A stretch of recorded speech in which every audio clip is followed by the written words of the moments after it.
Morning po, good afternoon po mga kababayan, ma'am, sir. This is Jam, the Filipino channel ng inyong pong lingkod. So today is January 12, 2026 at yung ngayon ay pupunta dyan sa may BDO Dapujo Mall. Dito yan sa may ADB Avenue, corner ng Julia Vargas Avenue, Wakwak Green Hills, Mandaluyong, at dadalhin po natin sa Cubao Terminal Complex sa may Times Square Avenue, corner ng General MacArthur Avenue, Socorro, Cubao po yan.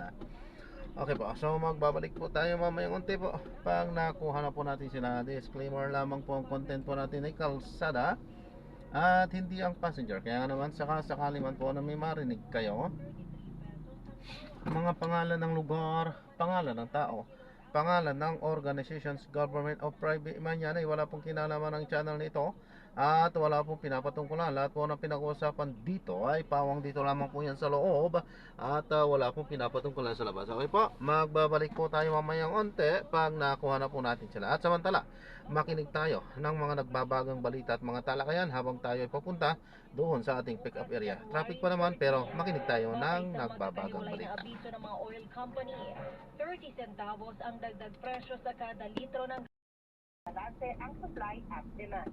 Ako si Sarandanyo Mali ng GMA sa radyo DCWD, dapat totoo. Ang balitang ito ay inihatid sa inyo ng Farex Vitamin B1, B6, B12. Walang bibitiw, mag-Farex B araw-araw. Ito ang Super Balita sa Hapon. Handa si Pangulong Bongbong Marcos na harapin ang posibleng reklamong impeachment na isasampa laban sa kanya ng ilang grupo. Basta't batay ito sa ebidensya. Gayunman sinabi ni Palace Press Officer at PCO Undersecretary Attorney Claire Castro na sa ngayon ay maaga pa para naimbestigahan ng walang Mary Grace Piatos ang Pangulo. Sinasabing mga taga-suporta ng pamilya Duterte ang umuli na sa likod ng planong paghahain ng reklamong impeachment laban kay Pangulong Marcos. Payo ni Castro, tulungan ng mga taga-suporta ng pamilya Duterte si Vice President Sara Duterte na maipaliwanag ang papel nito sa malaking pondong nalustay sa ilalim ng kanyang departamento noon sa Department of Education. Hindi itinanggi ng Malacanang na nagbago na ang posisyon ni Pangulong Bongbong Marcos kaugnay ng planong paghahain ng panibagong impeachment complaint laban kay Vice President Sara Duterte. Sa nagdaang taon kasi, sa panahong may nagsampa ng reklamong impeachment laban sa Vice Presidente, sinabi noon ng Pangulo na hindi ito makatutulong sa pag-usad ng bansa at sa kapakanan ng taong bayan. Sa first briefing sa Malacanang, sinabi ni Palace Press Officer at PCO Undersecretary Attorney Claire Castro na maaaring hindi pa napagtatanto noon ng Pangulo kung gaano kalawak ang issue ng korupsyon na ipinupukol laban sa Vice Presidente. Binigyan din ni Castro na base sa pakikipag-usap niya ngayon sa Pangulo.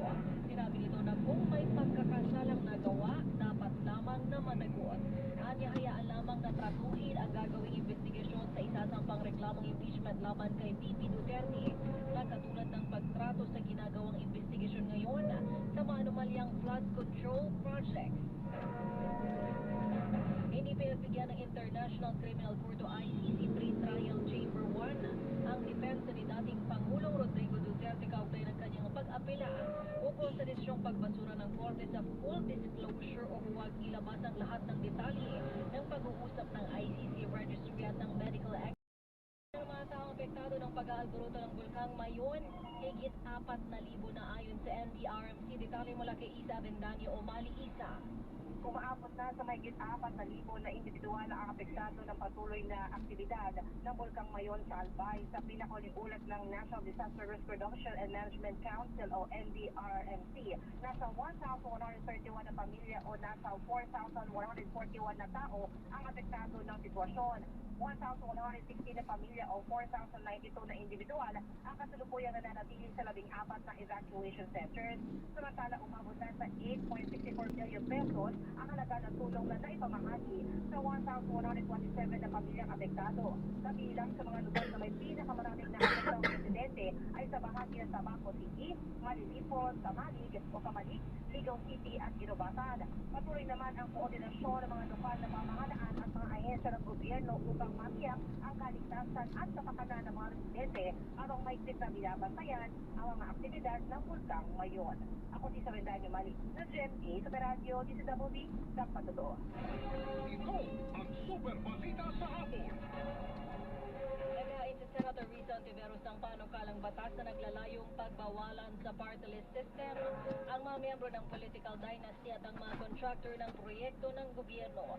Sa paghain ng Senate Bill No. 1656, maring sinabi ni Ontiveros na kung gustong rumakit na mga kaanib ng political dynasty at ng kontraktor, huwag na nilang gamitin ang party list system na dapat ay para sa mga marginalized sector. Aamyendahan ang Party List System Act o Republic Act 7941 upang pagbawalan ng marehistro bilang party list group ang direkta o hindi direktang itinatag ng political dynasty at may direkta at hindi direktang may kinalaman sa mga taong may kontrata o subcontract sa anumang ahensya ng gobyerno o kabilang ang construction project. Pagbabawalan din na magrehistro bilang party list organization ang gagamit ng pangalan na katulad ng radio o TV program, ng ayuda o government assistance program, at may pangalan ng public official o celebrity.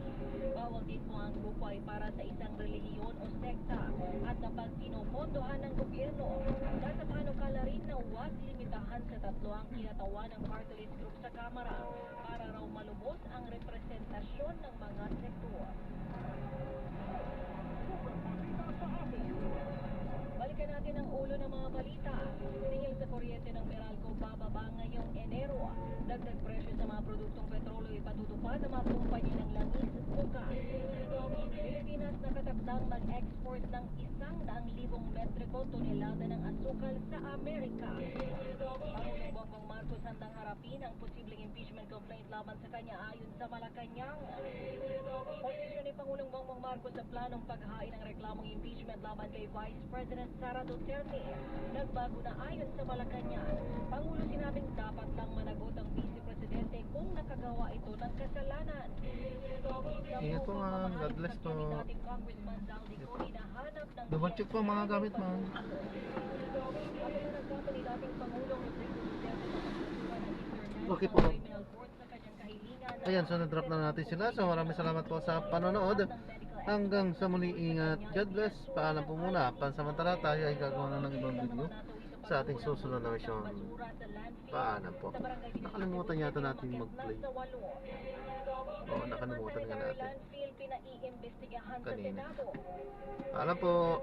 At bilang na mga apektado ng pag-aalboruto ng Bulkang Mayon, mahigit 4,000 na ayon sa NDRMC. Sumayin niyo 30 minuto ng pinakamalalaking balita. Ako po ang inyong kapuso, Kay Morales ng GMA. Walang kinikilingan, walang pinoprotektahan. Serbisyong totoo lamang. Labanan ng fake news dapat totoo. Inyong napakinggan ang kabuuan ng GMA Super Radio DZWB Super Balita. DZWB number 1 sa Mega Manila.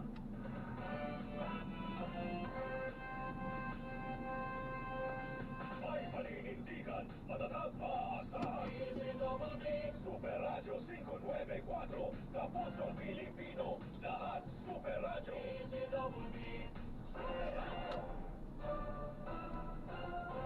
Malaking karangalan ang ibinigay sa ilang programa ng Super Radio DZWB sa 47th Catholic Mass Media Awards. And now, the CMA for Best News Commentary goes to Mera Del Prado sa Super Radio DZWB 594 kHz GMA Network. Velo del Prado sa Super Radio DZWB Best News Commentary Program.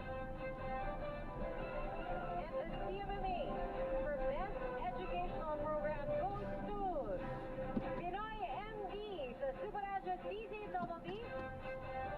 Pinoy MZ sa Super Radio DZWB Best Educational Program. Binigyan naman ng special citation ang Double X sa Double B bilang Best News Commentary Program at Super Servisyo, Trabaho at Negosyo bilang Business News Program. Maraming salamat po. Para huli sa mga balita, sundan ang mga social media account ng Super Radio DZBB. Mag-subscribe sa aming YouTube channel at i-follow kami sa Facebook, TikTok at X. Hanapin lamang ang Super Ay, ayan, Radio sa paalam po, DZBB nakalimutan para ko makita pala. ang aming mga official